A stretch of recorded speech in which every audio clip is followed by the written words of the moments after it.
Hi all you Band-in-a-Box users, new and old.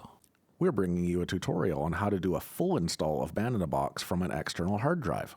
In case you don't know, a full install is where Band-in-a-Box and the real tracks are installed to your internal storage, which leaves your external hard drive as a backup. This method uses the most amount of storage space. Now with any purchase you make direct from PG Music, you will receive a confirmation email much like the one I have in front of me. This email is important since it contains your serial number, which is required to activate Band-in-a-Box, as well as a download link which will allow you to download your purchase in the event that you lose your hard drive. We don't need the email yet though, so just keep it handy. Now let's start by plugging your hard drive into an available USB port on your Mac. If your Mac happens to have only USB-C ports, you will need to use a common USB-C to USB-A adapter, like the one I have here.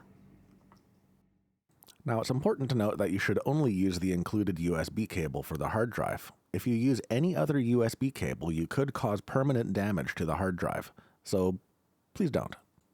Once you have your hard drive plugged in, it should pop up on your desktop. Let's double click on it to open it up. If for some reason it doesn't pop up on your desktop, simply open a Finder window and you should see the Band-in-a-Box hard drive listed under Locations. Once you've opened the hard drive, you'll see a number of files in this window. Starting with an Applications folder, which is where the Band-in-a-Box program itself resides, the main Band-in-a-Box setup program, a license file which tells you about the license agreement for Band-in-a-Box, a PDF manuals folder which contains some instruction manuals, a plugins folder which contains installers for the playable real tracks and high-Q instruments. These don't need to be installed separately, they are merely here for convenience. And a couple README files, one of which mentions alternate language packs, and the other which includes some instructions and options on how to install Band-in-a-Box. To begin installing Band-in-a-Box, double-click on the Setup program. The first window in the installer talks about the various install methods. Read through this if you like, then click Continue. The next page gives you some information about installing, so read through that if you like, and click Continue again.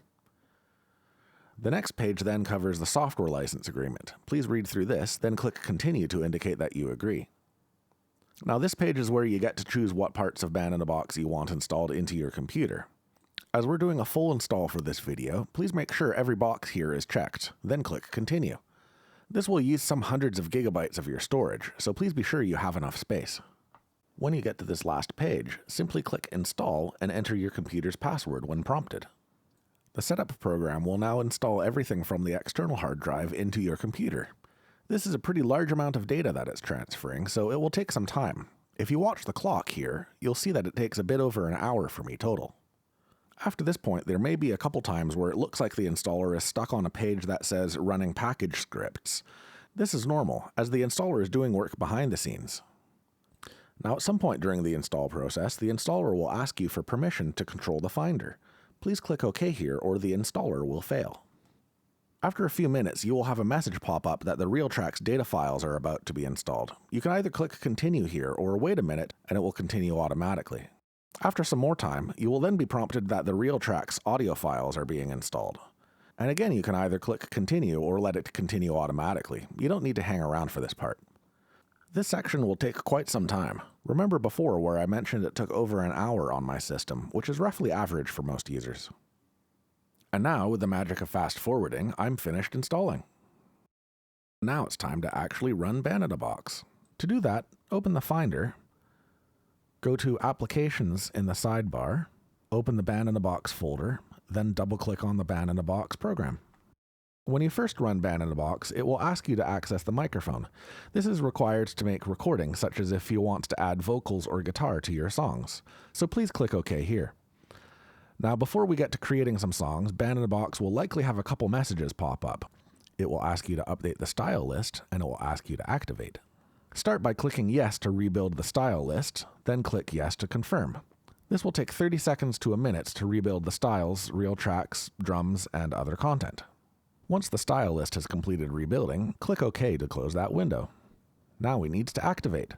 You'll notice that I've lost the green message at the bottom. Normally, if you just click on that, it will open up the activation window, but since it's disappeared on me, we can activate by going to the Help menu and clicking Activate Band-in-a-Box. This will give us the choice of activating online or offline. The easiest way to go is to activate online, as the offline method requires contacting our customer service team to get an activation code. I'll start by showing you how to activate online, but I will also show you how to activate offline after that. Once you click on Activate Online, it will ask for your serial number. To get the serial number, go back to your confirmation email, select and copy the serial number from the green box, then go back to Ban-in-a-Box and right-click and paste it in. Then click Activate Now. Ban-in-a-Box will then contact our computer servers to receive the activation code. Once you're activated, you're ready to go. If you have to activate offline for some reason, then click the Activate Offline button. You'll see a similar screen to the online activation window, except that in addition to the serial number, you'll see that it provides a request number and asks for an activation code. To activate, you'll have to contact our customer service team to get the activation code. You can contact us via phone, email, or online chat. You'll need to provide us both the serial number and request number for us to be able to generate the activation code, as this is unique for each computer. Once you've received the activation code, simply enter the serial number and your activation code into this window and click Activate Now. Success! You're now fully ready to use Ban-in-a-Box. If you have any other questions, or if you ran into any trouble, then feel free to contact our customer service team. Otherwise, thanks for watching this tutorial video, and as always, have fun!